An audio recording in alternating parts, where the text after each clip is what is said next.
Dans cette image de poule Talef Sultan, elle est belle, n'est-ce pas? Mon ami a mis sa signature. Franck, c'est bien, mais n'importe qui peut faire une copie d'écran et lui piquer sa petite poule. Moi, je dis que faudrait plutôt mettre un filigrane dessus, comme ceci. Alors, on n'a pas besoin d'aller dans Photoshop, je vous signale que je suis dans PowerPoint. C'est très très simple de créer un filigrane dans PowerPoint et vous pouvez tous le faire et ainsi protéger vos images comme cela vous plaît. Bien sûr, il y a des logiciels en ligne qui font cela gratuitement, mais ici vous maîtrisez complètement le processus. J'insère une zone de texte que je vais dessiner.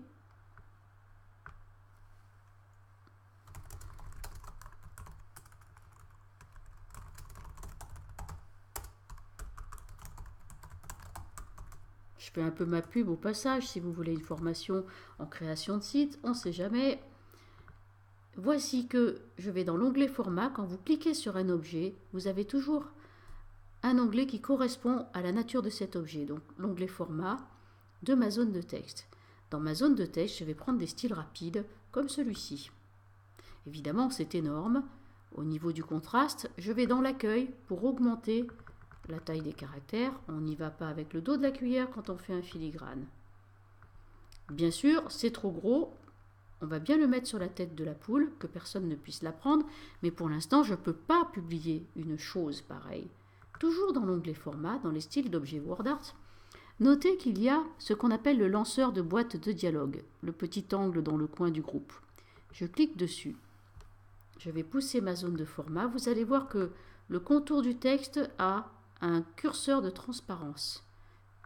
Le remplissage du texte a un curseur de transparence. Ainsi, vous pouvez presque faire disparaître votre texte. Je vais le remonter plus haut.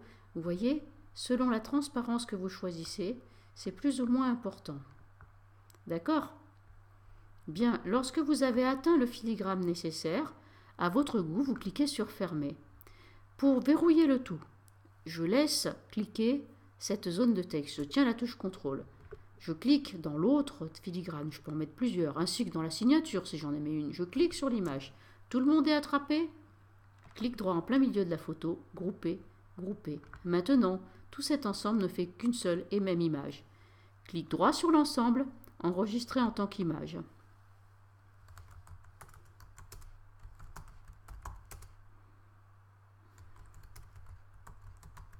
Je l'enregistre et on va noter que c'est une poule qui a été identifiée dûment.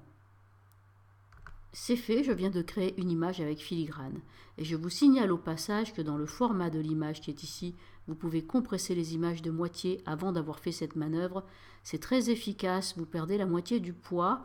C'est toujours ça de fait quand on ne connaît pas grand-chose en informatique. Vous avez vu l'image qui est ainsi sortie, poule sultane identifiée, double-clic.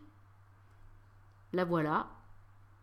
Donc, plus personne ne peut vous la prendre sans être embêté avec ce filigrane. Et si vous avez besoin de l'identifier ou de la vendre, c'est toujours bien utile.